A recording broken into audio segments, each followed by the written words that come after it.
तो रॉबर्ट वाड्रा को ईडी का समन जारी किया है। ईडी ने रॉबर्ट वाड्रा को पूछताछ के लिए बुलाया है। कल 17 जून को रॉबर्ट वाड्रा से पूछताछ होगी। आर्म्स डीलर संजय भंडारी के मामले में ये पूछताछ की जाएगी। भंडारी की विदेशी प्रॉपर्टी के बारे में ये पूछताछ होगी। ईडी ने 10 जून को वाड्रा को पूछताछ के लिए बुलाया था। वाड्रा ने ईडी से दूसरी तारीख की मांग की थी। अब कल 10 बजे वाड्रा को दोबारा पूछताछ के लिए बुलाया गया है। ईडी ने समन जारी किया है।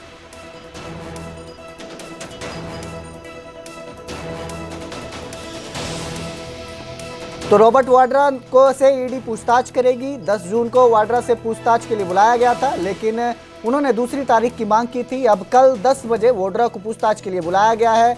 उनसे पूछताछ की जाएगी। इस मामले में आर्म्स डीलर संजय भंडारी के मामले में ये पूछताछ होगी।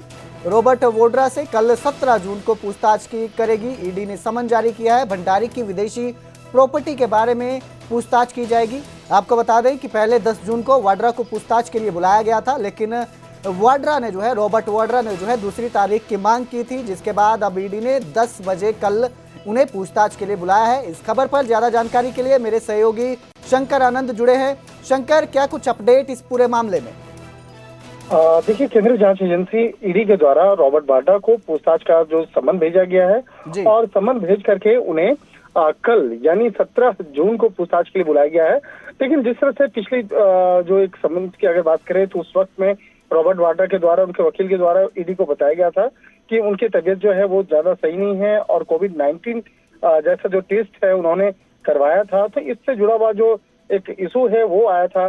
तो 9 तारीख को जिस तरह से इस मामले की जानकारी रॉबर्ट वाड्रा के द्वारा दी गई थी कि कोविड-19 का टेस्ट जो है उनके द्वारा करवाया गया है और उनकी तबीयत सही नहीं है, इसलिए वो 10 तारीख को पूछताछ की प्रक्रिया में हिस्सा लेने नहीं पहुंचे थे। तो इन तमाम चीजों को ध्यान में रखते हुए 17 तारीख को उन्हें पूछताछ का समन दिया गया था।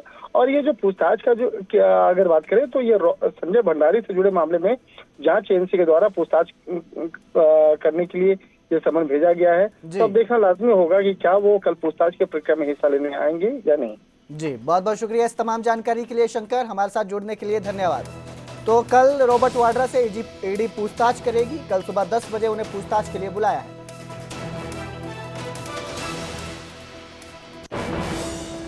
तो उधर हरियाणा में कई ठेकों को ठेकेदार नहीं मिले। 12 जिलों के 300 ठेकों की नीलामी नहीं हुई।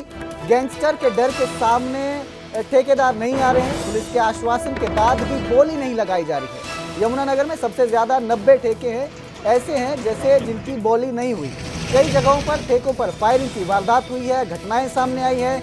सिरसा में 60, हिसार में 32, रोहतक में भी 32 ठेकों की बोली नहीं हुई।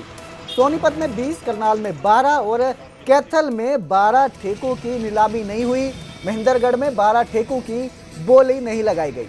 दरअसल ठेकेदारों में दहशत का माहौल है। जिस तरह से ठेकेदारों पर फायरिंग की वारदात सामने आ रही है, घटनाएं सामने आ रही है, उससे ठेकेदारों में कहीं ना कहीं दहशत जो है वो फैल चुकी है। हालांकि विधायक घनश्याम दास अरोड़ा ने कहा कि सरकार किसी से नहीं डरती है और वो तय पॉलिसी के मुताबिक ठेकों की नीलामी करेगी।